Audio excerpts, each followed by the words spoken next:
En manchette ce soir, Onibi reçoit 800 000 $ de Québec, une somme qui va tripler la production dans les usines de la Sarre et d'Amos. On reçoit le ministre responsable de la région, Jean Boulet, et un motoneigiste de 19 ans perd la vie au nord de la Sarre.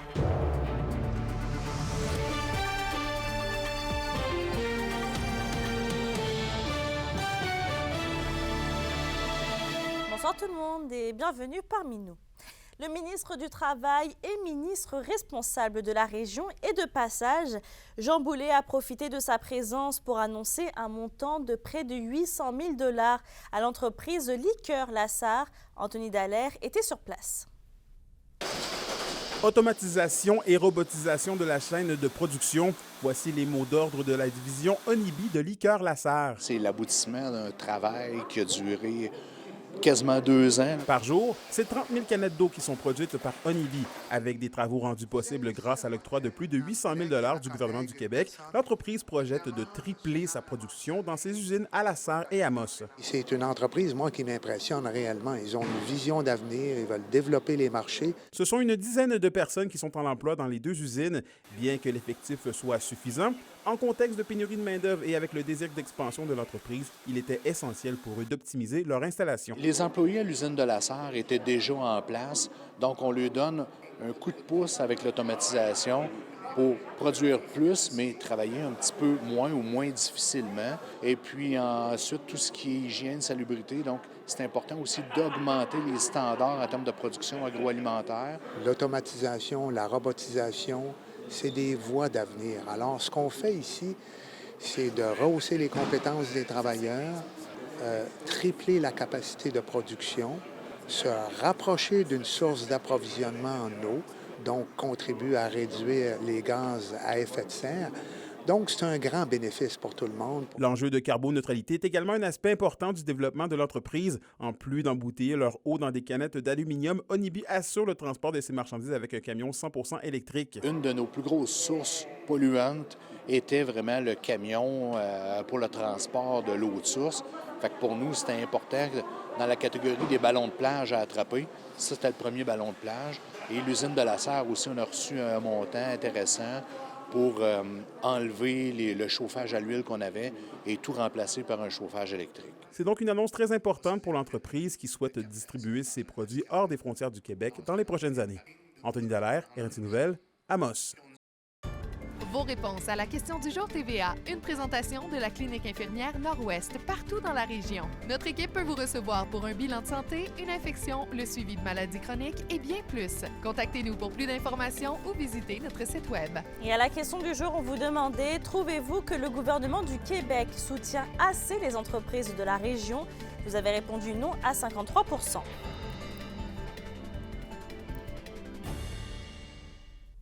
Le ministre Jean Boulet a également profité de son passage dans la région pour visiter les installations de maisons nordiques à La Sarre, qu'Emilia Liberté a les détails.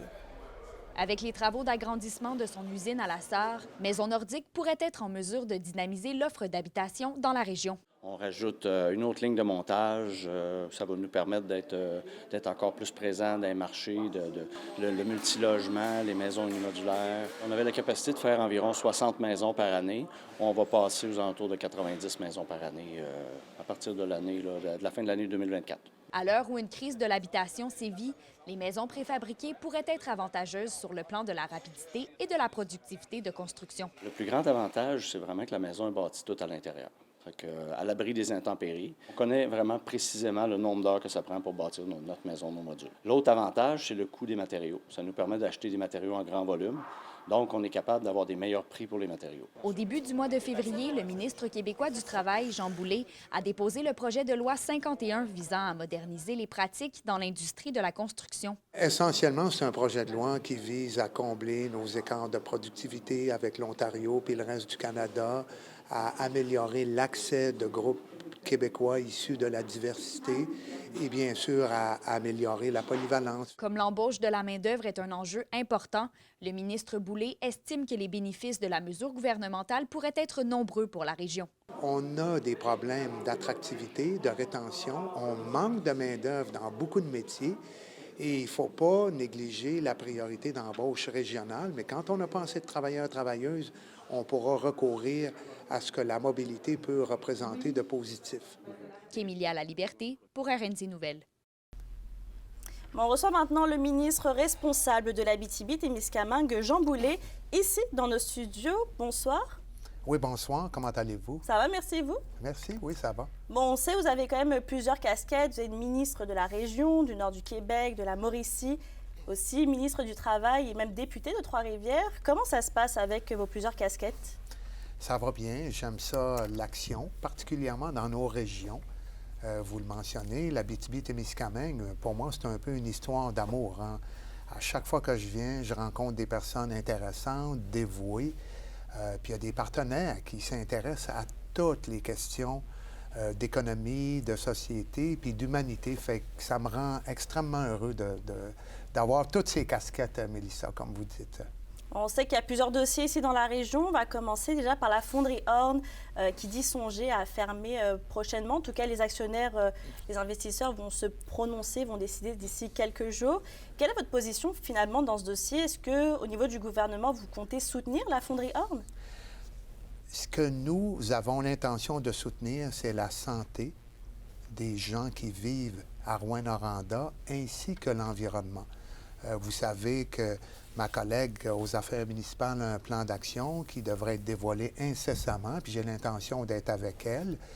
J'ai travaillé sur le projet OSISCO, j'ai travaillé avec le comité de valorisation, et aussi on a lancé récemment, Mélissa, le laboratoire national avec l'Université du Québec en Abitibi-Témiscamingue pour étudier les incidences des contaminants sur la santé et l'environnement. Et c'est ça qui m'intéresse. Puis je veux rassurer tout le monde. Moi, je n'embarque pas dans des stratégies.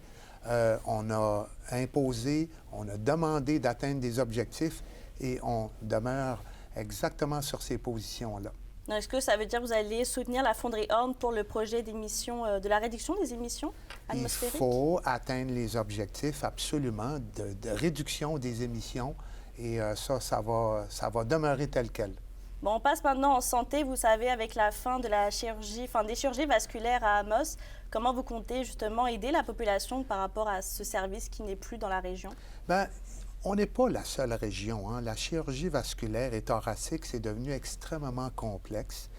Et là, dans notre cas, ce n'est pas une rupture de service. Ça va peut-être provoquer des délais qui ne sont pas intéressants. Ça, je veux travailler avec mon collègue qui est ministre de la Santé, mais les services vont continuer d'être dispensés à McGill, là où il y a les spécialités extrêmement pointues, mais on ne perd pas nos chirurgiens là, qui demeurent chez nous, et ça, c'est hyper important, mais il y a un type de service qui requiert une expertise plus pointue, et ça va devoir être fait à Montréal, mais on va étudier les formules alternatives. Là. Ce qui est important, encore une fois, c'est d'assurer la santé de tout le monde. Bien, merci beaucoup d'avoir été avec nous ce soir. Merci, Mélissa. On va parler maintenant d'une bien triste nouvelle. Un homme de 19 ans est décédé dans un accident de motoneige samedi soir dans le secteur de Villebois à la baie James qui est au nord de la Sarre. L'autre passager a subi des blessures importantes, mais on ne craint pas pour sa vie selon la Sûreté du Québec. Une sortie de route serait à l'origine de l'accident et les deux personnes impliquées ne portaient pas de casque au moment des faits. Les policiers ont été appelés vers 23h30 pour se rendre sur la route des Conquérants et un policier spécialisé en enquête collision s'est rendu sur place justement pour éclaircir les événements. Sur un autre sujet, de l'eau potable sera accessible à la population à la Verlochère-Anglier dès ce printemps. 3 maisons vont être testées pendant environ un mois avant de finaliser les installations de traitement des eaux dans les résidences et commerces du secteur. Plus de 2 millions de dollars sont investis pour ce projet et la majorité de cette somme provient de Québec et de la municipalité.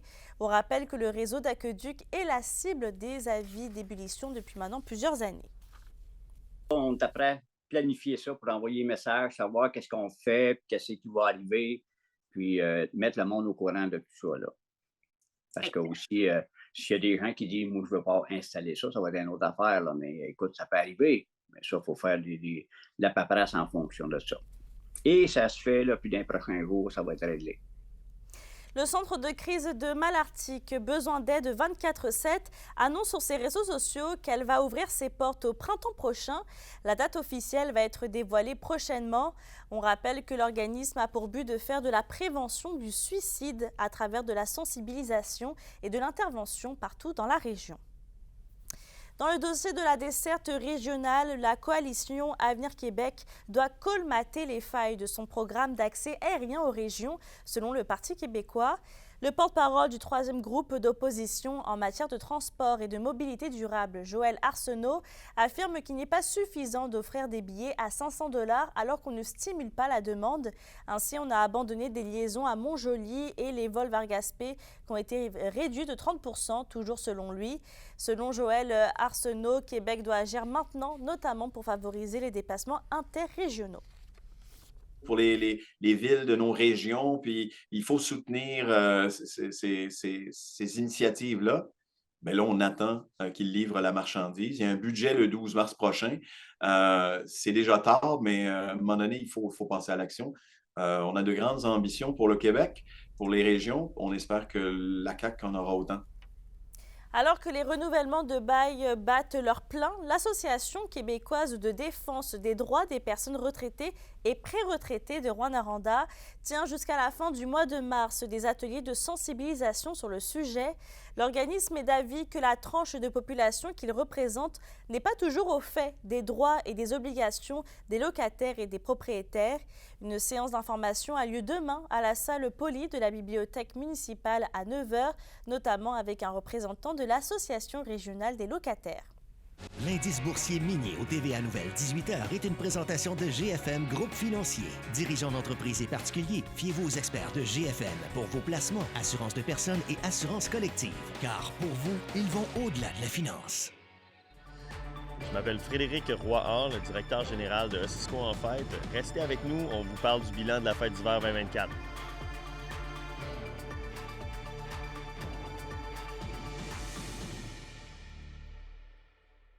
Les SADC de l'Abitibi-Témiscamingue et du nord du Québec vous présentent la bonne nouvelle économique TVA. L'entreprise de massothérapie Conciliation Corps-Esprit Billy Jalbert fêtera bientôt sa première année de service à Matagami. Elle offre une variété de massages suédois, de la détente au massage thérapeutique, ainsi que les tissus profonds et la thérapie des ventouses. L'entreprise a bénéficié du programme Stratégie Jeunesse de la SADC de Matagami pour le démarrage de son activité dans le milieu. Les SADC, partenaires de l'économie de la région.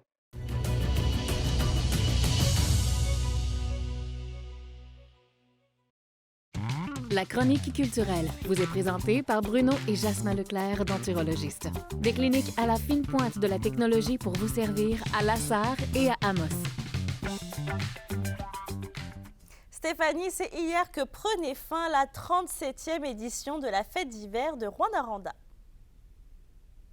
Oui, on avait du monde à la messe, Mélissa, ça avait juste pas de bon sens. Ce sont plus de 10 000 festivaliers qui se sont donné rendez-vous ici à la Côte Météo. Écoutez, on a eu droit à tout plein d'activités, qu'on pense au hockey bottine, aux glissades sur tube. Également, on a eu droit à plusieurs spectacles au QG de Rouyn-Noranda, sans oublier le Sentier des sculptures qui se trouve derrière moi. Regardez-moi ça, comment c'est beau. C'est tout moi qui ai fait ça. Ça a pris du temps, je m'en ai pas trop vanté. Bref, je peux vous dire que la 37e édition était très, très fière de voir l'engouement des gens. On sent le sentiment du travail accompli. Il en reste beaucoup encore au démontage, mais de notre côté, on a eu une très belle édition. Ça a été rempli de sourires d'enfants et d'adultes, donc notre cœur est bien rempli en ce moment. Et au niveau de la température, on ne se comptera pas de mensonges. Hein? On a eu quand même une soirée assez frisquée, merci, la soirée justement du vendredi. Les gens ont répondu à l'appel, là.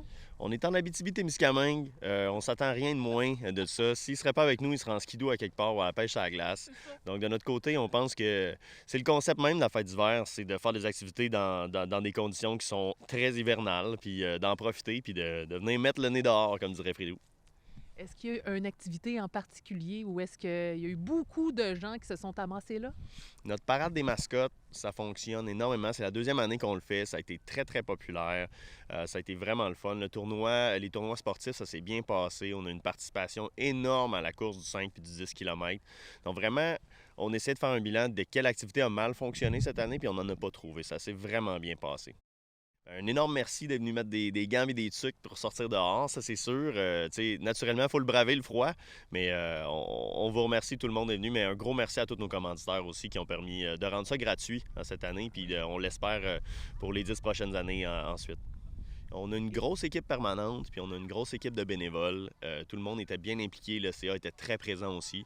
On les remercie chaque année, puis c'est toujours super apprécié qu'ils soient là, mais c'est un événement de communauté. Hein. Nous, on centralise tout ça, mais c'est un événement de communauté sans qui on ne pourrait pas le faire. Et Stéphanie, les gens ont pu profiter également de la magie des neiges optimistes d'Amos cette fin de semaine. Oui, moi, la première, étant une petite fille d'Amos, je le sais, j'en parle à chaque bulletin. Écoutez, ça me rappelle tellement des bons souvenirs dans le temps que ça nous prenait un petit macaron sur la poitrine pour pouvoir rentrer. Ça a l'air que les temps ont changé, mais les festivités ont été grandioses encore une fois cette année, Mélissa. On a eu droit à plusieurs attractions, qu'on pense aux glissades sur tube, à la parade d'entrée, les balades en traîneau à chien également, le groupe Racine Carré qui se trouvait sous le chapiteau. Ça a été une édition réussie, même malgré les petits intempéries de la nature.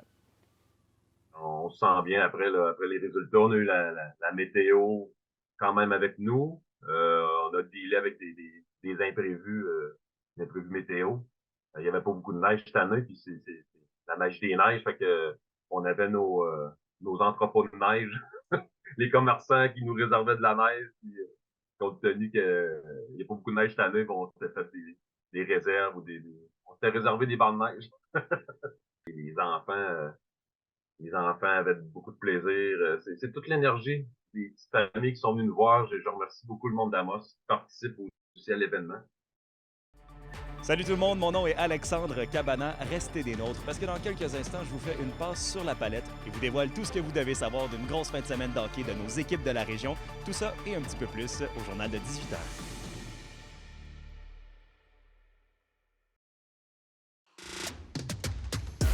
Les sports vous sont présentés par Thibaut GM, votre concessionnaire de confiance à Rouyn-Noranda, là où qualité et choix se rencontrent. Et c'était une belle fin de semaine de hockey pour nos équipes de la région. Et Alexandre, on commence avec la LAGMQ. Oui, d'abord, Mélissa, les Huskies de Rouyn-Noranda, ils poursuivent leur lancée avec une 4e et une 5e victoire de suite. Dimanche, c'était les deux meilleures équipes de l'Association de l'Ouest qui s'affrontaient et la Meurthe s'est imposée 4-1 contre les Voltigeurs de Drummondville. Et cette victoire-là, Mélissa, c'est une victoire importante. C'était un gros test pour la troupe de Steve Hartley. Ces deux équipes qui pourraient très bien se retrouver tard en série. Anthony Véro a été l'étoile du match pour la Meurthe avec un but et une passe, portant ainsi sa récolte de points à 93 en 57 matchs. Il est de loin le meneur de la Ligue. Plus tôt samedi, l'équipe rouyn-norandienne l'a emporté 5-3 contre l'Armada de Blainville-Boisbriand. Et les Huskies, ils se sont fait patienter, mais ils ont ouvert la machine en troisième période. Les 5 buts ont été comptés au troisième tiers, quand même. Les prochains matchs de la Meurthe sont prévus à domicile vendredi et samedi prochain contre les Saguenayens de Chicoutimi. Et Alexandre, du côté des Foreurs, c'est plutôt une fin de semaine à oublier. Oui, clairement, Mélissa. Dimanche, l'Armada de Blainville-Boisbriand l'a remporté par le score de 4-1. Le seul but du Varéor, il a été marqué par la recrue Philippe Veilleux, qui, lui, à l'instar de son équipe, va très bien par les temps qui courent. Et samedi, c'était au tour du Phoenix de Sherbrooke de s'en prendre aux Foreurs. Ils ne leur auront laissé aucune chance. Le gardien du Phoenix de Sherbrooke, Samuel Saint-Hilaire, a blanchi l'équipe de Val-d'Or 6-0. Il faut dire que l'indiscipline a encore une fois fait mal à la troupe de Maxime Desruisseaux, avec 6 pénalités mineures dans le match. Le prochain affrontement des Foreurs est prévu ce jeudi à 19h, encore une fois sur la route, contre les Cataractes de Shawinigan au centre Gervais-Auto. Et toujours dans le monde du hockey, les Forestiers d'Amos jouaient ce week-end le dernier match de leur saison régulière. Ils ont remporté un duel serré contre l'Intrépide de Gatineau en prolongation 2-1. C'est Isaac Paré, la deuxième étoile du match, qui a marqué les 2 buts. Paré, il est d'ailleurs le meneur chez les Forestiers cette saison avec 35 points en 42 matchs. L'équipe d'Amos termine donc sa saison en deuxième position de la division CCM dans le classement M18 3A. Les Forestiers affronteront le Rousseau Royal en demi-finale de la division dès le 6 mars. Et en terminant, Ça vient de sortir les étoiles de la semaine dans la JMQ. Et Mélissa, il y a 2 attaquants des Huskies qui figurent. Antonin Véro, bien entendu, qui poursuit sa domination sur le circuit, 7 points cette semaine. Et votre préféré, Mélissa, Daniil Burosh, qui lui a vraiment débloqué depuis l'arrivée de Steve Hartley. C'est 7 points, donc 4 buts en 3 matchs pour lui cette semaine. Merci Alexandre. Au plaisir. La météo, une présentation de Nicole Auto de la Sarre, la capitale du pick-up. Vous y trouverez toujours le meilleur choix, toujours le meilleur prix. Et à la météo, Stéphanie, un vaste système dépressionnaire affectera le Québec mardi et mercredi. Oui, on attend quand même du temps doux et de la pluie, avec, attention, un maximum de 10 degrés demain. C'est même pas des blagues. Écoutez, pour ce soir et cette nuit, on a une accumulation de 5 cm de neige au nord avec un minimum de moins 5 au sud. Ce sont des nuages avec un maximum de 4 degrés. Demain, des averses débutant en mi-journée pour l'Abitibi, max de 10. Des averses également débutant en mi-journée pour le Témiscamingue avec un maximum de 9. Et un aperçu maintenant pour mercredi. Pluie ou neige maximum de 8 au nord, des averses de pluie ou de la neige pour le sud avec un maximum de 8. Et la prudence sera de mise mercredi parce qu'avec le retour du beau temps, on risque d'avoir un gros froid qui s'amène et ça fait en sorte qu'on va avoir un mélange de pluie verglaçante. Soyez très prudents si vous avez affaire à prendre la route. Effectivement, merci Stéphanie. Et avant de se quitter, le triathlon d'hiver C-Mike Tyson s'est déroulé la fin de semaine dernière à la forêt récréative de Val-d'Or. Et au total, c'est près de 157 personnes qui ont participé à cette 12e édition. Sur ce, je souhaite passer une très belle soirée, puis on se retrouve demain.